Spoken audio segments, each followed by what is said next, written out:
TsubakiSwagg, and I'm coming to you with my review of Naruto, episode 345. I'm in hell. Alright, so this episode was so freaking... Obito went ham on those shinobis. But anyways, of course this episode picks up where the last one left off at, where Obito is still inside of the wooden statue, and he's pretty much healing up and resting up and waiting for himself to be strong enough to be able to move. And he was talking to the white Zetsus, because the white Zetsus are pretty much the only life form that he has to talk to besides Madara, and Madara is sleeping right now. So he was talking to the white Zetsus, and he was like, how long have I been in here, blah, blah, blah. And he said it feels like he's been in there for such a long time, but he said that he still needs to go and get back to Rin and Kakashi, so he tries to get up out the bed and can't even hardly take 2 steps in front of his own, 2 steps in that direction. And the white Zetsus, of course, like, when he fell to the ground, one of the white Zetsus helped him up. But the white Zetsus, they are so freaking stupid. Like, oh my god, they're so hilarious. I probably have some friends like white Zetsus. But I like the one with the swirly face, because he's the funniest one, and he talks the most. But he was like, since Obito is pretty much half white Zetsu, he can go without eating and using the restroom. Like, so pretty much he can go without ever having to eat anything else again, or drink anything else, or even go to the bathroom, because they're synthetic life forms. So, in that, white Zetsu asked him, he was like, so what does it feel like to poo? I think I almost threw my phone when he said that. But anyways, in that, Obito was like, what the hell? What does that have to do with anything? But anyways, so Obito, of course, he started training to get his body to the point where he could use it to help his friends. That was his main objective, was getting better to help his friends. And in that, he started training like he was training his body, doing all the things that he would normally do when he was training to be a Leaf Shinobi.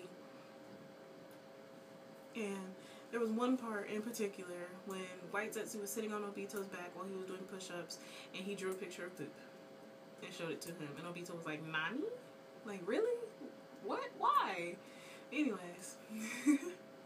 But anyways, in that, he was finally, like, Obito was finally almost up to par, and he is so freaking strong now. Like, it is ridiculous how strong he was after training.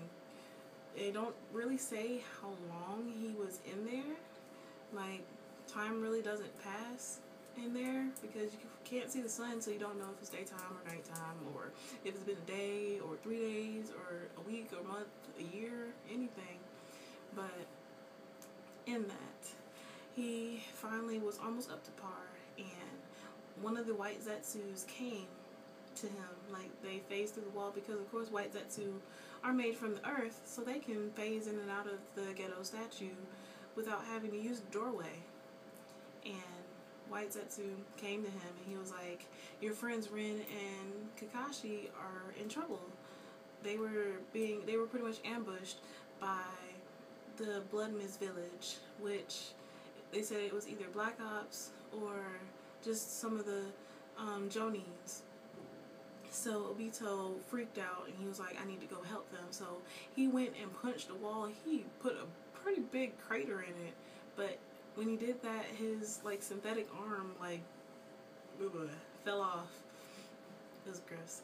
But anyways, it fell off, and it was pretty much the same as the day when he fought Minato, and his arm just like off. Anyways, so white Zetsu told him, the swirly white Zetsu opened up and said, why don't you use my body to get out? So he got inside white Zetsu, which explains like why his orange mask was a swirly mask, because it looked just like the white Zetsu with the swirly face that has the opening on one side. So that, because he only had one, he only still has one eye. So Obito got inside white Zetsu, and he went to go, he punched the hell out of the wall, and it just crumbled like around him, and he went to go leave, and Madara woke up right as he was leaving, and he pretty much asked him, "Are you leaving already?" And Obito thanked him again for saving him and making him better. And Madara was like, "It's too early for you to thank me once again." And Obito was like, "Well, I'm going to go save my friends, and we probably won't see each other again, so I'm thanking you." And he left. And this was also when they show Madara's fan, which later Obito takes. But anyways, so he goes and he's trying to go save Rin and Kakashi. Rin and Kakashi. And he keeps having glimpses of like all these bad things like through his other eye, because Kakashi has Obito's left Sharingan, so he can pretty much see what Kakashi sees because Kakashi has his eye. He was seeing glimpses of these things, and he was like, "Why am I seeing all these weird images?" And when he got there, as he got to the field where Kakashi and Rin were surrounded, he saw it.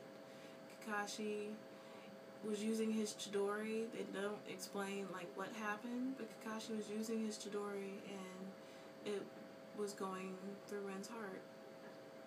And Obito just kind of almost broke down, and Kakashi, like his Sharingan eye, started crying while Obito was watching as well. And they show both their Sharingans next to each other, as it is in my thumbnail, and all hell broke loose, like literally. Like Kakashi, well, that was when Obito awoke his Kumai Sharingan, well, his updated version of his Sharingan, and he awoke the Senju part that is attached to his body, because White Zetsu is from Hashirama's DNA, was harvested from Hashirama's DNA. So he awoke that part of his body and went in on them. Like, he was throwing wood grenades. Like, he threw one and it hit the man and exploded, and there were like limbs coming out of his body, and he just went in on them. It was ridiculous. Oh my god, I wasn't ready. But he was angry. And then he heard them like saying that they were going to get Rin's body because they didn't think that Kakashi was going to kill her. And so while they were going for Rin's body, Obito went for them. And this was when Obito finally awoke the part where they could, like, well, he could make things phase through his body because he was using his Kumai. And they were just slipping through him as he was running through the middle of them. And they were like, "We can't even touch him. It's ridiculous." But he got to Rin, and he just started, like, one guy tried to stop him.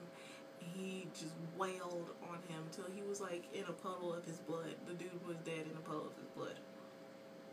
And then Obito stood up and looked at all of them. And then, of course, they didn't show what he did after that, but all you heard was screaming, so you can imagine that he just killed everyone. Literally everyone. Except for Kakashi, of course, because Kakashi is still alive. But it was literally raining blood. Like, the whole field was covered in a pool of blood. Not stained, but a pool. Like, you step in it and it sends ripples. I was not ready. Obito's balls dropped. Literally. But he walks up to Rin's dead body floating in blood, and he was like, "I'm in hell." And then that was the end of the episode. But this episode was pretty freaking awesome, if I do say so myself. The more I watch of Naruto, the more I fall in love with it. This anime is so freaking amazing. I will be sad when it finally ends, because I know it'll probably end after this, after Shippuden. But I'm looking forward to seeing the next chapters, well, the rest of the chapters be animated. But anyways, that was pretty much the end of the episode. I really can't say what I think is going to happen next, because I do read the manga. But for those of you who don't read the manga, I would love to hear what y'all think is going to happen. But anyways, as always, please remember to comment, rate, and subscribe. And This is TsubakiSwagg saying adios.